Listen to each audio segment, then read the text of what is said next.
Hi, if you subscribed, I'd be most pleased. Thank you.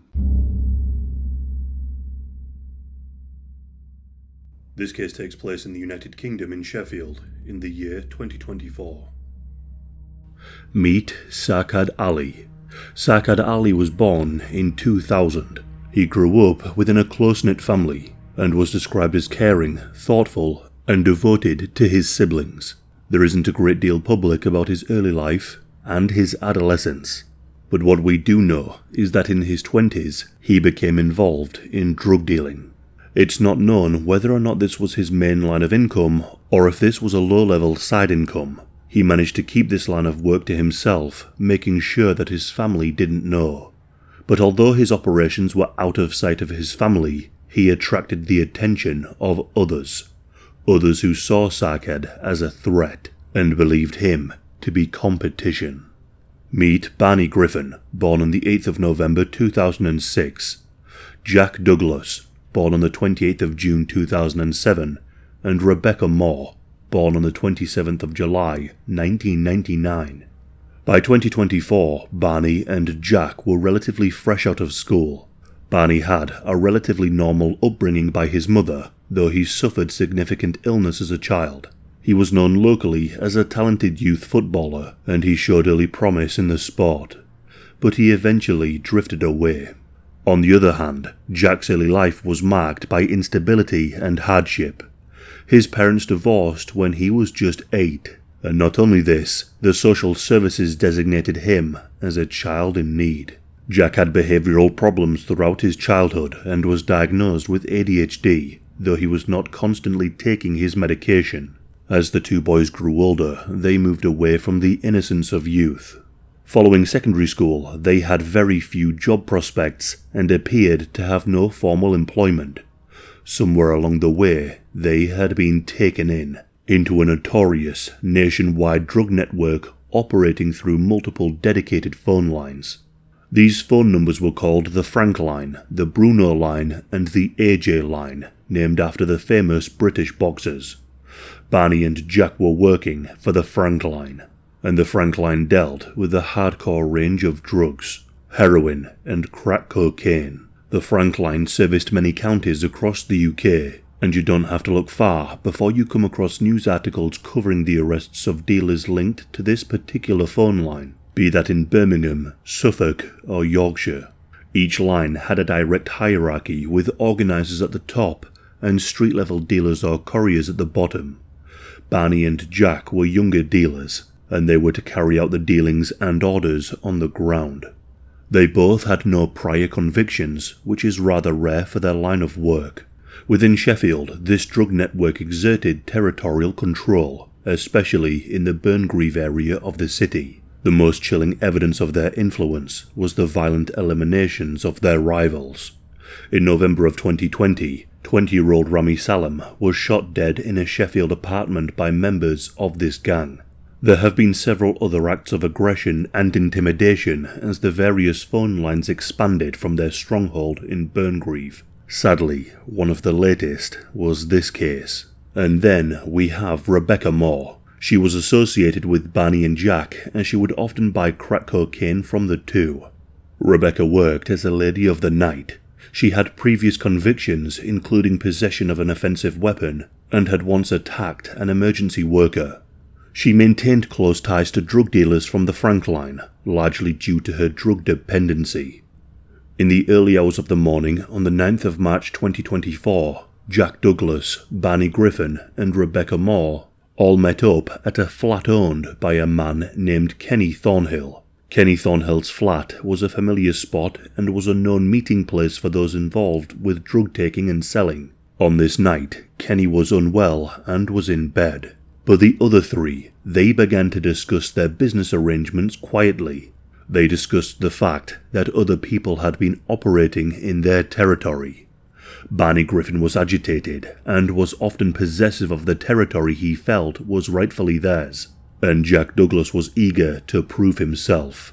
The three were heavily intoxicated with alcohol and other illegal substances, and all they needed was a trigger. They began talking about Sacad Ali.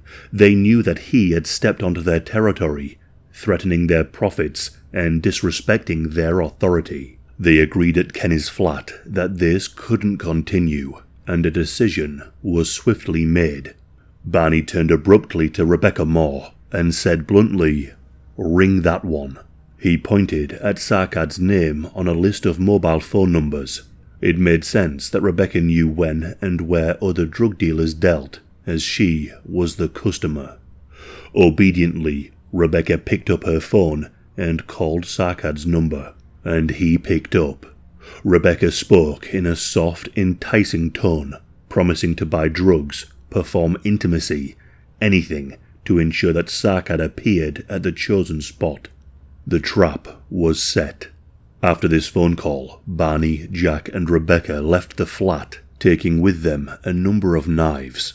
From that point on, they all referred to Sacad by a code name, Ghost. In the dim glow of the streetlights, the three spoke outside, talking through the plan. Rebecca was the bait, luring Sacad in, while Barney and Jack were the enforcers, ready and willing to send a brutal message. Meanwhile, Sacad Ali had spent the evening at his friend's house in Upperthorpe, Sheffield. They had been relaxing, watching boxing on TV, playing video games, and generally enjoying each other's company, until around 4 a.m. when Sacad's phone rang. On the other end was Rebecca Moore. They had arranged to meet at Ponderosa Park, a local spot nearby. Rebecca wanted to buy 0.2 grams of crack, and she hinted at the prospect of sex. Sacad found this offer tempting enough to leave his friend's flat and to venture out into the cold, dark Sheffield morning. Sacad likely felt relaxed and confident as he walked towards the meeting spot. This kind of transaction wouldn't have been unusual for him. He would have been used to meeting people just like this. At around 4:24 a.m., Sacad saw Rebecca waiting on a path in Ponderosa Park. They briefly greeted each other, exchanging a few words as he approached, until two sets of heavy footprints sounded close behind. Suddenly, the two young men appeared from the darkness. They were Barney Griffin and Jack Douglas. The two advanced rapidly, with their intentions clear. Without hesitation, Jack and Barney both drew large knives. Some sources claim that these knives were more like machetes. In this moment, Sacad instinctively pulled out his own knife in preparation for defending himself. Sacad was likely extremely concerned about being outnumbered and cornered. He began backing away cautiously. A brief, chaotic, and deadly confrontation ensued, lasting 2 minutes. Sacad swung his knife defensively but aggressively, slicing the air that spanned between them. Sacad was hoping to deter his attackers, but Jack and Barney could sense his fear, and they relentlessly pursued him. Jack and Barney began swinging their blades with intent, but they didn't only slice into the bitterly cold air, they began slicing into Sacad's flesh. Realizing the severity of the situation, Sacad pleaded desperately. He called out, "All right, lads, now I'm hurt, leave it." His cries echoed through the park, and they were heard clearly by people who lived nearby. But his attackers offered no mercy, and chillingly, Rebecca stood approximately 30 meters away, watching the attack unfold. The two boys continued their assault with determined aggression, ignoring his pleas and delivering blow after blow with brutal force. Sacad tried his best to fight back, but his attempts were futile. It was 2 against 1, and he barely even made a scratch on the two attackers. In total, Sacad suffered 60 knife wounds, including multiple defensive cuts to his hands and arms, as he attempted to use his hands to grab the blades, but the final blow was a deep stab to his upper thigh that severed his femoral artery and vein.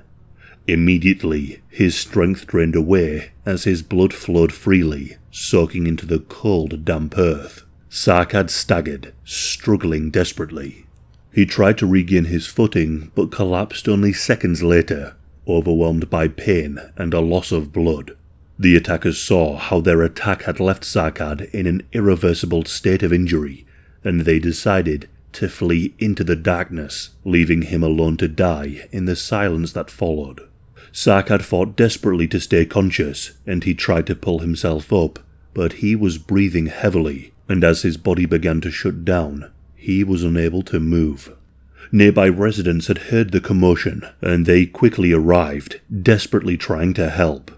They called the emergency services, but it was already too late. By the time the paramedics arrived, Sacad lay motionless. Despite their best efforts, the injuries he suffered were catastrophic, and at 5:09 a.m., he was pronounced dead. Shortly after the attack, at approximately 4:26 a.m., Jack Douglas, Barney Griffin, and Rebecca Moore regrouped briefly and spoke to each other about what had just happened.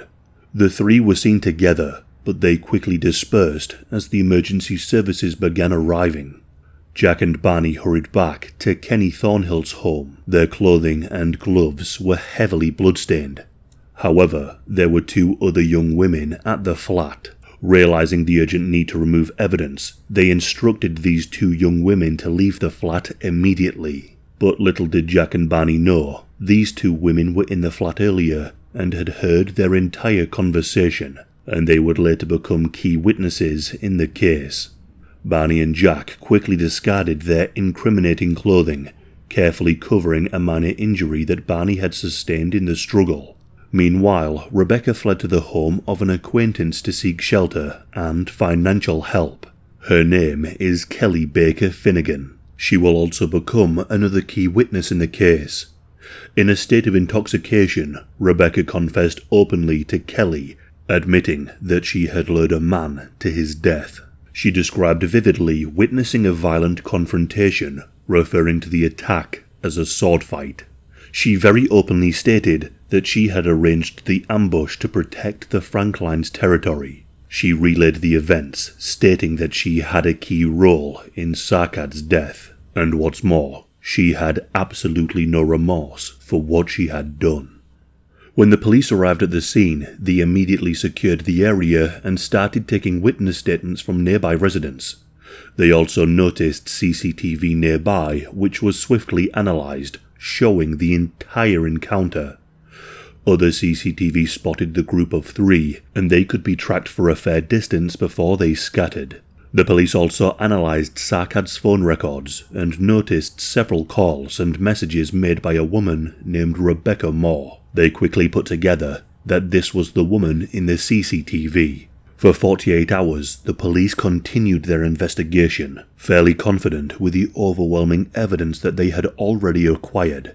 But ultimately, the police force's investigation to locate and arrest the murderers wasn't required. Over the next few days, Jack and Barney started to feel immense guilt and fear for what they had done. And so, on Tuesday the 12th of March, Barney and Jack voluntarily went to the police station in Sheffield and handed themselves in. The two boys were promptly arrested. During the subsequent questioning, they maintained their silence, giving investigators only no comment responses. It's assumed they did this not to keep information from the police, but more to protect their chances of a favourable outcome at trial. Now, despite having the two boys, Rebecca Moore was proving to be more elusive and hard to find, but the police were searching. Rebecca had no fixed address, which proved to be somewhat challenging. However, later the same day that the boys turned themselves in, she was found and arrested. Initially, she attempted to evade responsibility by giving a false name and repeatedly denied her involvement. This was captured on the arresting officer's body cam, which I shall now play. What's your name, my love, please? Lauren. Lauren. Have you got any ID on you or anything? No, please? I don't. Why? I'm not doing anything. No, I'm not saying you have, but we're just looking for somebody. So I've only just come out today. Out of? Out of my friend's house just round here. Right. Have you got like a bank card or anything on you? I don't, I'm afraid. I'm sorry. Lauren. And your surname? Smith. What? Normal spelling? Yeah, it's a Yeah. TH. But, And what's your date of birth, please? my date of birth is 18th of October, Yeah. 1998. Just come up to where I am, please. What's going Just on? take your hat off for me. Oh yeah. What? Yeah. Your name's Rebecca Moore, isn't it? Why? You're Oh, Rebecca, that's right? my working At this name. time, Rebecca. Whoa. wait. Listen to me, Listen. okay? So at this sorry. time, It's okay. you're under arrest on suspicion of murder, okay? Because you're alleged to be involved in the murder of Sacad Ali, okay? No. This was No, on the 9th Just of listen. March I'm a drug user. 2024, Listen. okay? So you do not have to say anything, but it may harm your defence if you do not mention when questioned something which you later rely on in court. Anything you do say may be given in evidence, okay? Why am I under arrest? Rebecca's facade crumbled under further questioning. When questioned by the police, she openly admitted to setting him up, saying that the boys killed him to protect their turf. Rebecca likely believed that not physically attacking Sacad meant that she was innocent of murder. Her ignorance was her undoing. She fatally misunderstood the law and her pivotal role in orchestrating the murder. And not only this, while she was held in prison on remand, she openly admitted to prison officers and fellow inmates that she was the one who set up the ambush. She openly stated that she orchestrated the attack to protect the Franklines' territory, describing the incident to others in prison with unsettling levity. She even boasted about planning to fake mental illness to avoid all consequences. The prison officers who she boasted to became witnesses at the trial. Investigators quickly pieced together the evidence, the CCTV footage, eyewitness accounts from the residents, those who overheard the planning at Kenny's apartment that night, phone records, and incriminating statements made by Rebecca. These firmly established each individual's role in the attack. It confirmed that Barney and Jack had carried large knives intended specifically for violence related to their drug trade, while Rebecca had actively lured Sacad into their deadly trap. In the months following the murder, the case rapidly moved through the courts before landing at Sheffield Crown Court due to its severity. On the 24th of May 2024, Barney and Jack pleaded guilty to murder and possession of knives. They finally fully admitted their role in the fatal stabbing. From this confession, the boys avoided a full trial. However, their sentencing would wait until proceedings against the third defendant, Rebecca Moore, were concluded. Rebecca pleaded not guilty and denied her involvement or murderous intent. She genuinely believed this, and therefore she prepared to face trial by jury. In October of 2024, Rebecca's trial commenced. The prosecution presented evidence that Rebecca knowingly led Sacad into a trap. They cited evidence from her previous admissions, CCTV, and text messages. After the prosecution rested, Rebecca took to the stand and firmly denied involvement in planning or inciting violence against Sacad. Rebecca portrayed herself as a vulnerable addict caught in circumstances beyond her control. She insisted that Barney and Jack had given her Sacad's number solely for a drug deal and claimed that her intentions that night were genuine. She described herself as a filthy whore who wanted nothing but drugs and sex, nothing sinister. Rebecca claimed that when she witnessed the attack, she was shocked and panicked. She claimed she hid in the bushes terrified and confused before fleeing the scene. She claimed that her confessions to the police were the true setup and were exaggerations due to her intoxicated state. She also said that she never boasted about the attack to the prison guard or other inmates. Rebecca also refuted her friend's testimony, Kelly, but the evidence against her was overwhelming. In a final statement she said, "I would never do anything like that to Sacad." In November of 2024, Rebecca Moore was found guilty of murder. As the guilty verdict was read out, Rebecca initially showed no emotion, but moments later, as the reality set in, she burst out in anger and distress. She shouted from the dock, "I didn't even do it." Rebecca then continued to loudly protest and sobbed, and repeatedly insisted that she was innocent. Security guards had to intervene and escorted her out as she kept shouting and interrupting the court proceedings.